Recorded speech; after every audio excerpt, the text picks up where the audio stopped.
গোসল করতে গিয়ে ইটের ভিতরে স্বর্ণ পাইলাম। আসসালামু আলাইকুম ওয়া রাহমাতুল্লাহি ওয়া বারাকাতুহু। কেমন আছেন সবাই? আশা করি সবাই ভালো আছেন। আল্লাহ তাআলার অশেষ রহমতে এবং আপনাদের দোয়ায় অনেক ভালো আছি আলহামদুলিল্লাহ। অনেক দিন যাবত ভাবতেছিলাম যে ডিপ মেশিনে গোসল করতে যাব। গোসল করতে গিয়ে যে এটা হবে আমাদের সাথে, এটা কখনোই আমরা ভাবতে পারিনি। আমরা নিয়ত করছিলাম আমাদের বাড়ির সামনে একটা ডিপ মেশিন আছে, ওই জায়গায় যেয়ে গোসল করব। আমাদের বাড়ির সামনে যে ডিপ মেশিন ওইটা বন্ধ, এর জন্য চলে আসলাম ভুরভুরে বিলে। এই জায়গাটা আমার কাছে অনেক ভালো লাগে। এই জায়গাটা কে কে চিনেন কমেন্ট করে জানাবে। আমরা আসার পরে দেখি একটা মেশিন পারও খোলা নাই। রাস্তা থেকে দেখলাম ইট ভাড়ার পাশে একটা মেশিন পার খোলা, ওই জায়গায় যাব গোসল করতে। অনেক দিন পর নিয়ত করছি যে ডিপ মেশিনে গোসল করব। যদি গোসল না করতে পারি তাহলে কেমনে হয় বলেন? আমাদের বাড়ি থেকে ইট ভাড়া ছিল অনেক দূরে, প্রায় 15 মিনিট লাগে। আমার জ্যাঠাতো ভাই আমাকে বলতেছিল যে আজকে যেহেতু আইসি গোসল করেই যাব। ইট ভাটার ভিতর দিয়ে যাওয়ার সময় দেখলাম যে একটা ইটের ভিতরে স্বর্ণের মতো কি জানি। আমরা তো প্রথমে মনে করছিলাম যে এটা সোনা, পরে দেখি শামুক।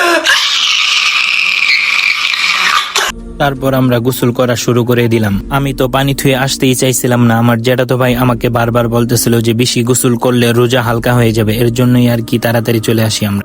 আসতেই দেখলাম যে জোহরের আজান দিয়ে দিছে, এর জন্যই তাড়াতাড়ি করে রেডি হয়ে জোহরের সালাত আদায় করার জন্য মসজিদে চলে আসলাম আলহামদুলিল্লাহ। যারা এখনো আমার ইউটিউব চ্যানেলটি সাবস্ক্রাইব করেনি তাড়াতাড়ি সাবস্ক্রাইব করে দেন। জোহরের সালাত আদায় করে তারপরে চলে আসলাম বাড়িতে এসে কোরআন পড়া শুরু করলাম। আমি কোরআন পড়তে থাকি, আপনারা লাইক কমেন্ট শেয়ার করতে থাকেন। আজ এই পর্যন্ত। ভালো থাকবেন, সুস্থ থাকবেন আর আমার জন্য দোয়া করবেন। আসসালামু আলাইকুম।